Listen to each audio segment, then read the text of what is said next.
CM വലിയുല്ലാഹി ചുരത്തിന് മുകളിലുള്ള ഒരു മലമുകളിൽ പാറന്റെ അടിയിൽ ഒറ്റയ്ക്കിരുന്ന് ഇബാദത്ത് ചെയ്തിരുന്ന സ്ഥലമാണിത്. ഇവിടെ നിന്ന് ഇങ്ങനെ നേരെ നോക്കിയാൽ മർക്കസ് നോളജ് സിറ്റി കാണാൻ പറ്റും. ഇതുണ്ടോ, മർക്കസിന്റെ പള്ളിയാണ് കാണുന്നത്. ഇവിടെ ഗുഹയുടെ കവാടം നേരെ നോക്കിയാൽ മർക്കസിന്റെ ജാമിയൽ ഫുത്തൂബ് പള്ളി. ഇനി ഈ ഗുഹ നിൽക്കുന്ന പാറയുടെ മുകളിലേക്ക് ഈ സൈഡിലൂടെ ചെല്ലാൻ പറ്റും. ഇനി പാറയുടെ മുകളിൽ നിന്നുള്ള കാഴ്ച ഒന്ന് നോക്കട്ടോ. ഇവിടെ ഒരു പള്ളിയുണ്ട്, ഇതാണ് ആ പാറ. ഈ പാറന്റെ അടിയിലാണ് നമ്മൾ നേരത്തെ കണ്ട ഗുഹ. അപ്പൊ ഈ CM വലിയുല്ലാഹി ഒറ്റയ്ക്കിരുന്ന് ഇബാദത്ത് ചെയ്തിരുന്ന ഗുഹ ഉൾക്കൊള്ളുന്ന പാറയുടെ മുകളിൽ നിന്ന് നോക്കിയാൽ എന്റെ ബാക്കിൽ കാണുന്നതാണ് നോളജ് സിറ്റി. ഇത് കണ്ടോ, വിശാലമായി നല്ല സൂപ്പറായിട്ട് ഇവിടെ നിന്ന് കാണുന്നുണ്ട് നോളജ് സിറ്റി പള്ളി, മർക്കസിന്റെ സംരംഭം. AP ഉസ്താദിന്റെ ആത്മകഥയിൽ പറയുന്നുണ്ട് മർക്കസിന്റെ സ്ഥാപനങ്ങളില്ല അടുത്തെല്ലാം CM വലിയുല്ലാഹി വന്ന് സുജൂദ് ചെയ്തിട്ടുണ്ട് എന്നുള്ളത്. ഒരു കറന്റും വെളിച്ചവും ആൾതാമസവും ഒന്നും ഇല്ലാത്ത കാലഘട്ടത്തിലാണ് മഹാനവറുകൾ ഇവിടെ വന്ന് ഈ കാട്ടില് ഇവിടെ കുറച്ചേരം മിണ്ടാതെ നിന്നാൽ ജന്തുക്കളുടെ ശബ്ദം ഇങ്ങനെ കേൾക്കും.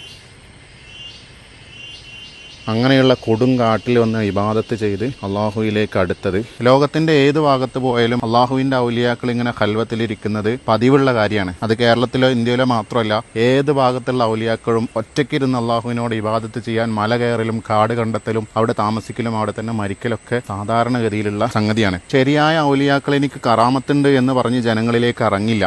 ജനങ്ങളെ കാണുമ്പോഴേക്കും ഓടി രക്ഷപ്പെടും. എന്റെ കറാമത്ത് ഇതാണ് എന്ന് പറഞ്ഞ് നടക്കൂല. ഒന്നില്ലെങ്കിൽ അവർ മൂസാ നബിയുടെ പ്രവർത്തന ഗോതയിലായിരിക്കും, അല്ലെങ്കിൽ ഹിദർ നബിയുടെ പാത സ്വീകരിച്ച CM വലിയുല്ലാഹിയെ പോലെ കാടും മലയും തെരഞ്ഞെടുത്ത് ഇബാദത്തിലായിരിക്കും. അള്ളാഹു അവരുടെയൊക്കെ ദറജ ഉയർത്തി കൊടുക്കട്ടെ. നമ്മുടെ ഷെയ്ഖുന സുൽത്താനുൽ ഉലമയ്ക്ക് ആഫിയത്തും ദീർഘായുസ്സും അള്ളാഹു പ്രദാനം ചെയ്യട്ടെ.